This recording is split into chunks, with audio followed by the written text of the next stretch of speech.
Pela primeira vez, eu queria perguntar ao senhor a que se deve tanto o caso da doença, infelizmente, aqui no Brasil, ministro, superando a Índia. Boa noite ao senhor.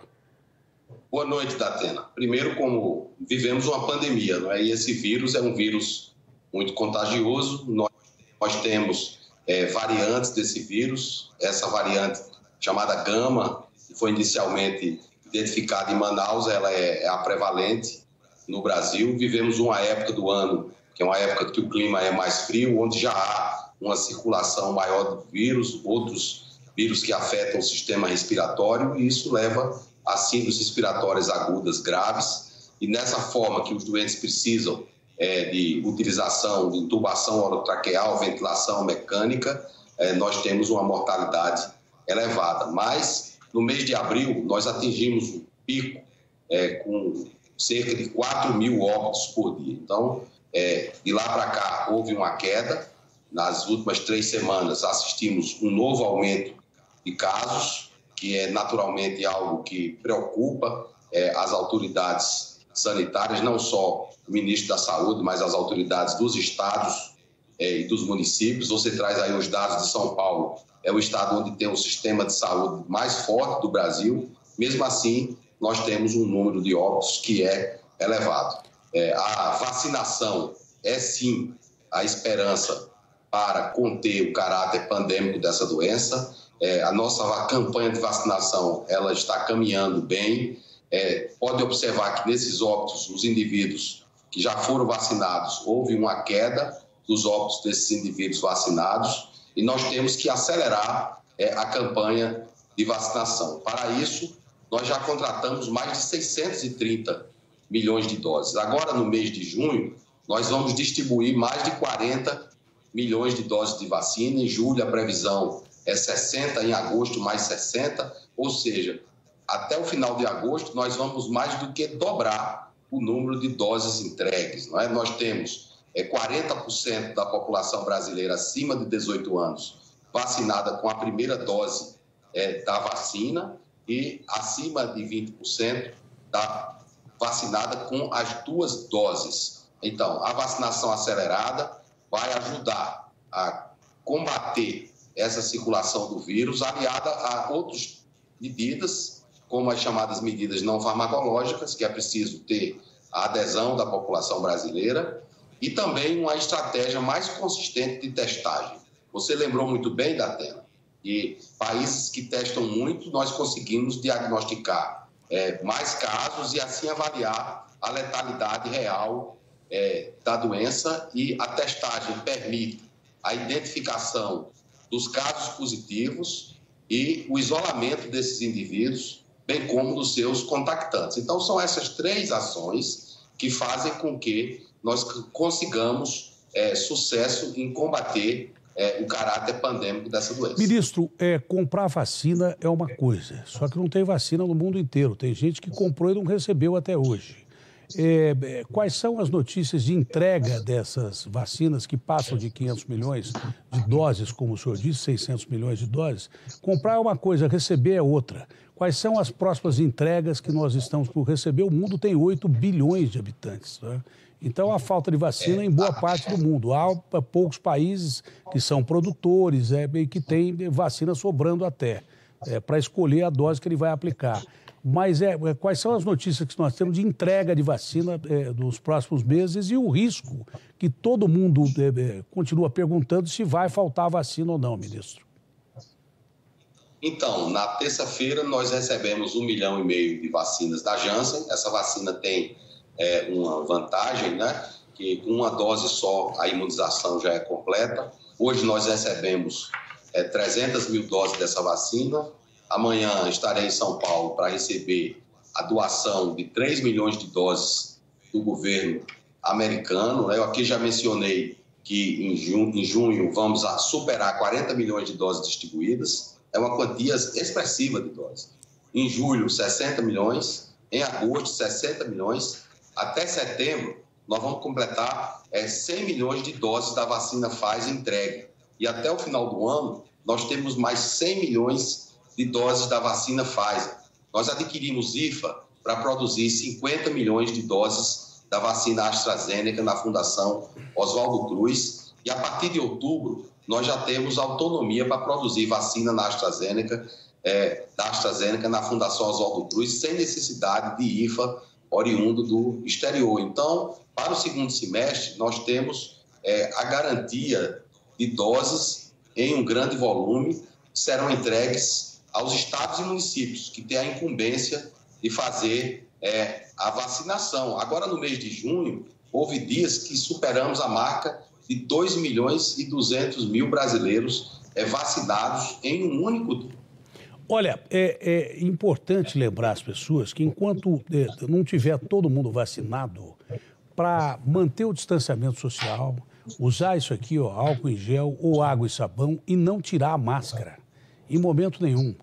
Mesmo depois de você vacinado, é bom você manter a máscara. Até quando for liberada, da máscara não precisa ser usada. O cara vê competição na Hungria, que muita gente nem ouve falar da Hungria, aí vê competição da Eurocopa. Está todo mundo no estádio sem máscara, lotado. Vê a competição da NBA nos Estados Unidos e os caras com o estádio lotado sem máscara. Só que lá, mais de 70%, 80% das populações foram vacinadas, né? O caso dos Estados Unidos é mais difícil, só que eles produzem muito, porque é um país grande, tem 320 milhões de habitantes. A Hungria é um país menor. Países menores estão conseguindo resolver com mais facilidade. O Brasil tem 210 milhões de habitantes. Então é importante, ministro, essas recomendações são importantíssimas. E outra que eu acho fundamental. Tivemos um relato hoje no programa que antecede o Manhã Bandeirantes, o Gente, da Rádio Bandeirantes, quando uma enfermeira disse que em posto de vacinação, 10 pessoas vão lá tomar a vacina. 7 voltam para trás quando veem que a vacina é Coronavac. Está havendo uma rejeição à vacina Coronavac.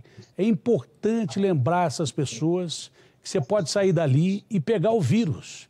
É importante, não interessa quanto protege a Coronavac, quanto protege a Pfizer, não escolha a vacina. A gente está hoje vivendo de novo o segundo dia de maior número de mortos no mundo inteiro e maior número de casos também. Então, você tem que tomar a vacina que tem ali à disposição. Isso é fundamental a gente falar, porque senão vai faltar a vacina. Não pode. Tem que tomar a vacina que tiver ali. Não é isso, ministro? Eu estou enganado? É isso mesmo, Atena. Você está fazendo um esclarecimento muito correto. Essa questão das medidas não farmacológicas é importante. As pessoas têm que aderir a essas medidas. Isso não vai ser na base da multa que vai se resolver. Temos que esclarecer a população brasileira em relação às medidas não farmacológicas. O cuidado é individual, né? E todos temos que nos unir para combater essa pandemia. Em relação às vacinas que foram aprovadas pela Anvisa, todas elas são seguras, elas têm eficácia e elas são importantes para o nosso programa nacional de imunização. Não é uma vacinação self-service. As vacinas, elas são eficazes e elas são úteis pelo efeito da aplicação delas no maior número possível de habitantes, não é? Então, assim, a gente consegue conter a circulação do vírus e atingir um percentual maior da população brasileira vacinada. E com isso, a gente vai chegar ao estágio desses países que já estão flexibilizando o uso das máscaras, um retorno mais sustentado à atividade econômica. A testagem é uma estratégia importante. Nós estamos finalizando a aquisição de um volume de testes rápidos maior para começar a distribuir com estados e municípios da Atena. A nossa estratégia de testagem ela está baseada em 3 pilares. O primeiro é um estudo de soroprevalência, que já está acontecendo, até para que tenhamos um monitoramento através da vigilância genômica de possíveis variantes do vírus. Esse estudo é realizado em parceria com a Fundação Oswaldo Cruz. A outra ação é a testagem com o chamado teste rápido de antígeno nas unidades básicas de saúde. A estimativa é testar até 1.800.000 brasileiros todos os meses. E a outra é a testagem de indivíduos assintomáticos. E esses, através de iniciativa do poder público, testando, por exemplo, em rodoviárias, metrô, aeroportos e também com a colaboração da iniciativa privada, que podem testar os seus funcionários, não é? Então, esses dados, eles todos serão remetidos ao Ministério da Saúde, que fará o rastreamento para que tenhamos um diagnóstico epidemiológico mais adequado da pandemia e, assim, dirigir melhor as nossas ações. Por outro lado, o Ministério da Saúde, através da Comissão Nacional de Incorporação de Tecnologias no SUS, a CONITEC, já colocou em consulta pública um protocolo clínico e uma diretriz terapêutica do tratamento hospitalar da Covid-19. Qual é o objetivo? É harmonizar as condutas para que elas sejam aplicadas no Brasil inteiro. Para tanto, nós vamos utilizar a nossa estrutura de educação continuada através de projetos de teleeducação, de tele-UTI, como, por exemplo, que realizamos em parceria com a Universidade de São Paulo, coordenada pelo professor Carlos Carvalho. Então, são várias ações que temos que adotar e essas têm que ser colocadas de maneira efetiva para que o resultado que buscamos ele seja atingido com mais êxito. Ministro, até que ponto, e essa é a notícia que balançou o Brasil no aspecto de vacina, essa denúncia de superfaturamento da vacina Covaxin, apresentada pelo deputado Miranda e por um outro funcionário ligado a ele, o Miranda, de que a vacina Covaxin teria sido superfaturada, comprada por um preço maior do que devia ser, e a Covaxin foi aprovada, inclusive, para uso excepcional, junto com a Sputnik V em alguns estados, né? Até que ponto isso atrapalha a vacinação, a importação de vacinas? O Ministério que tinha prevista a importação de Covaxin até agora não recebeu nada, não pagou, mas também não recebeu. Haveria previsão da importação da Covaxin. O Ministério suspendeu a importação da Covaxin e até que ponto essas denúncias que já estão sendo apuradas pela Polícia Federal, não é? Vão atrapalhar o processo de importação de vacina, especificamente a Covaxin? Bom, não atrapalha em nada o nosso programa de imunização, até porque nós temos uma estratégia sólida em relação à captação de vacinas e o nosso projeto tem fluído de uma maneira muito eficaz. Essa vacina Covaxin é uma vacina produzida pela Bharat Biotech e foi tratado antes da minha gestão e havia uma expectativa de receber 20 milhões de doses dessa vacina. Em relação ao preço, o Tribunal de Contas da União, que é a instância competente, verificou que não há qualquer tipo de superfaturamento no valor dessas vacinas. Em relação à aprovação da Anvisa, a proposta inicial a previsão inicial era de 20 milhões de doses. A aprovação da Anvisa nem é uma aprovação definitiva, nem é uma aprovação emergencial, é uma aprovação condicionada a um uso limitado dessa vacina para fins de uma pesquisa, né? Então tem que se estudar nessa aprovação que foi feita pela Anvisa, não só para a Covaxin, mas também para a Sputnik, tem que se fazer um estudo da efetividade dessas vacinas. Então, o número de vacinas que teríamos disponíveis era pequeno e não teria um grande impacto na aceleração da nossa campanha de vacinação. Como você disse, o Ministério da Saúde não pagou um centavo por essa vacina.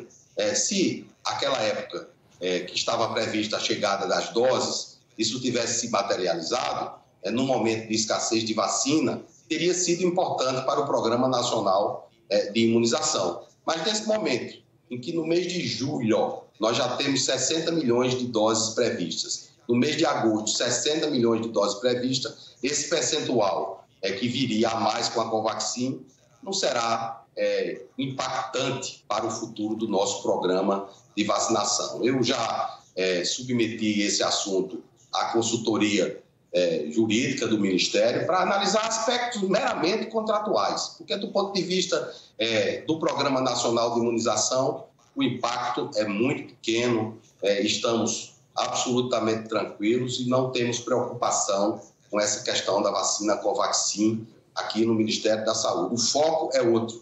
O foco é em avançar o programa de imunização com as 630 milhões de doses já contratadas. Nós conseguimos, agora para o mês de julho, uma antecipação de 7 milhões de doses da Pfizer. A previsão era de 8 milhões, através de uma ação pessoal do presidente da República, nós conseguimos antecipar 7 milhões de doses da vacina Pfizer, ou seja, 15 milhões de doses da vacina Pfizer.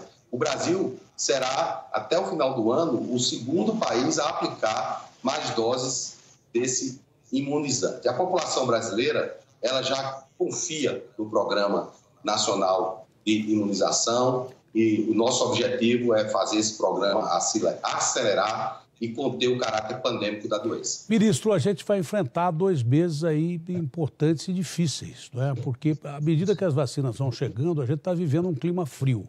Esse bicho, como todo vírus, ele se adapta a qualquer clima, mas ele vive melhor também no sistema frio. É importante a gente tomar essas medidas que eu já disse aqui, são medidas simples, de você lavar as mãos, de você usar álcool em gel, de ter distanciamento e uso de máscara, principalmente agora, principalmente se você não tiver vacinado. Distanciamento social à medida do possível, porque a gente está vivendo o inverno. E se o que eu entendi sobre a Covaxin é que se houver necessidade de importar ou efetivar a compra dessa vacina, vai ser comprada a vacina e importada a vacina. Se não, pode ser até interrompida essa compra, mesmo porque nada foi gasto e, de repente, essa importação, como ela não é substancial, ela pode ser suspensa. É isso mesmo? Isso mesmo, Datena. Está sendo analisado pela área jurídica e, uma vez não havendo nenhum óbice, nós seguiremos em frente. Se houver algum tipo de problema, naturalmente que não, né? Eu não estou muito preocupado com esse tema porque eu sou pragmático. Eu busco as soluções para resolver a pandemia. Se ficar focado só em problemas que não diz respeito diretamente à ação do ministro, eu vou perder o meu foco e termino me perdendo no que tenho que fazer aqui no Ministério da Saúde. Mas, Datena, aproveitar a oportunidade para conclamar a população que também procure as salas de vacinação para a vacinação contra a gripe, né? O Ministério da Saúde tem 2 grandes campanhas realizadas ao mesmo tempo, a contra a Covid-19 e a contra a gripe.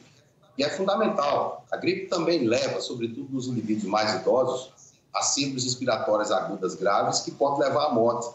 Também pressiona o nosso sistema de saúde. Há muitas outras dificuldades, como, por exemplo, insumos estratégicos, como o chamado kit de intubação orotraqueal. Hoje recebemos uma doação muito expressiva da Irlanda, né? Equivalente a 380 mil euros do chamado kit de intubação orotraqueal, né? 48 mil unidades de bloqueadores neuromusculares. Isso se deve à ação das relações exteriores do Brasil, seja com a União Europeia, seja com a relação direta bilateral com países. Então, é um grande momento para reforçar o sentimento de solidariedade entre os povos, a conscientizar a população brasileira acerca da importância de fortalecer o Sistema Único de Saúde e qualificar melhor os profissionais de saúde, não só os médicos, mas também os enfermeiros, os fisioterapeutas, aqueles que estão nas urgências, nas unidades de terapia intensiva, para que consigamos também reduzir a mortalidade hospitalar. Não é só na prevenção. Nós temos que agir na prevenção, nós temos que agir no atendimento mais rápido dos casos, nas unidades básicas de saúde, para detectar a hipoxemia, que pode ser precoce, né, que pode, às vezes, não manifestar sintomas tão exuberantes, mas se tratarmos esses pacientes de maneira mais imediata, com oxigenoterapia, por exemplo, com o uso de corticosteroide, nós podemos evitar intubações e reduzir o óbito. Então, vamos trabalhar junto com os estados e com os municípios. O Ministério da Saúde tem oferecido um suporte através de insumos, através de equipamentos especiais, habilitando leitos de UTI, só os entes que necessitam de diálise, pacientes que precisam de suporte psicológico. Ou seja, temos um desafio monstruoso pela frente e agora nós precisamos trabalhar com o Congresso Nacional para, no projeto de lei do orçamento, alocar recursos suficientes para que o Ministério da Saúde possa enfrentar não só as consequências agudas da Covid, mas suas consequências crônicas e as outras doenças que são prevalentes a exemplo das doenças cardiovasculares, 380 mil óbitos todos os anos por doenças cardíacas, as doenças oncológicas e, por incrível que pareça, essas doenças que são prevalentes, dentro do contexto pandêmico, acabam sendo negligenciadas. Tá bom, ministro, muito obrigado. Deus ajude a nação. Hoje é um dia triste, mas muitos mortos no Brasil, que passa a ser o epicentro da doença, muitos casos, e tomara que as vacinas cheguem mesmo. Não existe outra esperança momentânea no mundo a não ser as vacinas e, claro, que os remédios que vão surgindo aí, tratamentos realmente aprovados por órgãos oficiais e que devem ser aplicados para ajudar também para que a gente saia de uma crise terrível global, mas muito nossa nesse momento. Um abraço ao senhor, muito obrigado. Foi um prazer falar com o senhor pela primeira vez, ministro. Boa noite. Saúde ao senhor. Obrigado.